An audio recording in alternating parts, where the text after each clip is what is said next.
The Galactic Academy of Advanced Sciences had accepted its first human students only 3 cycles ago, and the experiment was proving interesting. Nancy Martinez walked through the crystalline corridors of Section 7, her worn backpack slung over one shoulder, trying to ignore the stares from her fellow students. "There she goes," hissed a Vulcan student, its scales rippling with disdain. The Death-Worlder, Nancy had heard worse. Humans were classified as Category 9 Death-Worlders, species originating from planets so hostile that merely surviving childhood was considered an achievement by galactic standards. Earth, with its extreme weather, tectonic instability, viral evolution, and megafauna, was considered one of the most dangerous garden worlds in known space. She turned the corner toward the quantum mathematics lab when she found her path blocked. 5 students stood in formation, 3 Vulcan, a hulking Gordanian, and a Zethari whose bioluminescent patterns pulsed with aggression. "Going somewhere, human?" The lead Vulcan, Jask, stepped forward. He was the son of an ambassador and considered himself untouchable. Nancy's eyes narrowed. "Lab, move." So demanding, Jask clicked his mandibles in what passed for Vulcan laughter. "You Death-Worlders think you're so superior. But here, away from your barbaric world, you're nothing. Weak, soft. I don't want trouble," Nancy said quietly, her hands relaxing at her sides, a stance the aliens mistook for submission, but which any human would recognize as the calm before a storm. "No." Jask moved closer. "Then perhaps you should withdraw from the academy. Leave advanced education to civilized species. What happened next would be analyzed in academy security recordings for years to come." Jask reached out to shove Nancy. She moved, not with the slow, deliberate movements of most species, but with the terrifying speed that evolution on a death world demanded. Her hand snapped up, catching his wrist, and twisted. The Vulcan's exoskeleton cracked audibly. The Gordanian charged all 300 kilograms of muscle and aggression. Nancy dropped low, sweeping his legs with a move that would have been basic in any Earth combat sport. He crashed to the floor with a thunderous impact. The Zethari tried to flank her, but Nancy's peripheral vision evolved to watch for predators in Earth's dangerous biosphere.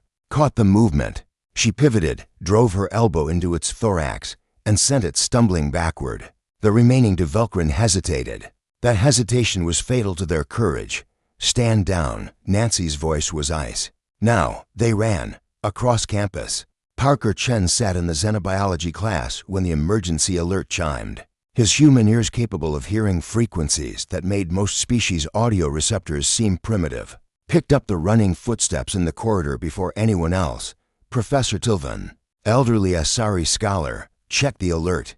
Her face paled. "A human student has been attacked in Section 7. Parker was already moving. Mr. Chen." "You cannot," but he was gone. Humans didn't just have faster reflexes.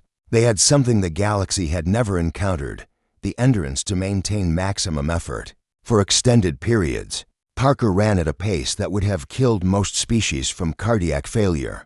Covering the distance to Section 7 in minutes, he found Nancy standing calmly, surrounded by groaning aliens. Security drones hovered overhead, but hadn't intervened. Their programming couldn't process the speed at which the altercation had occurred. "You okay?"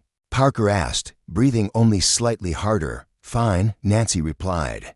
They learned the disciplinary hearing 3 days later was packed. The Galactic Academy Board had never dealt with a situation quite like this. 5 students injured by one female, no less, and all evidence pointing to clear self-defense. Ambassador Jask Sr. was furious. "This human attacked my son. She is dangerous, violent, a threat to every student here." Dean Murtax, a Centaurian with decades of experience, had reviewed the security footage dozens of times. "Ambassador, your son and 4 accomplices cornered a lone student with clear aggressive intent. What happened next was proportional. The ambassador's voice rose. "She broke his wrist. She could have broken his neck," Parker interjected from the gallery. Every head turned. "Humans are taught restraint from childhood, Ambassador. On our world, we must be. We're born knowing we're stronger, faster, more durable than we should be." Nancy held back. "If she hadn't, your son would be in medical suspension, not just wearing a regenerative cast." The room fell silent, Dean Murtax nodded slowly. The board has reviewed all evidence. The human student Nancy Martinez acted in self-defense against multiple attackers. No disciplinary action will be taken. However, she paused, looking at the assembled students.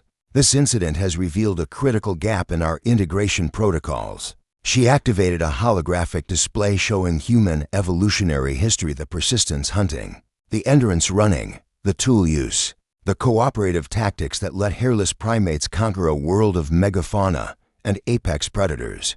Humans are not weak because they lack natural armor or claws, the dean continued. They are dangerous precisely because they evolved without them.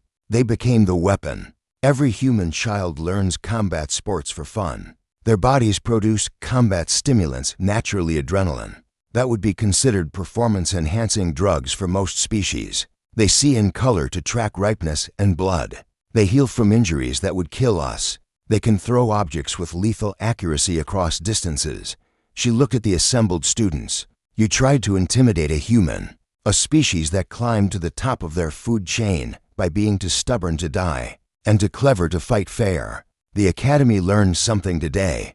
Underestimate humans at your peril. 3 weeks later, Nancy and Parker sat in the cafeteria. The other students gave them a wide berth, not from fear, but from a newfound respect. Think they finally get it?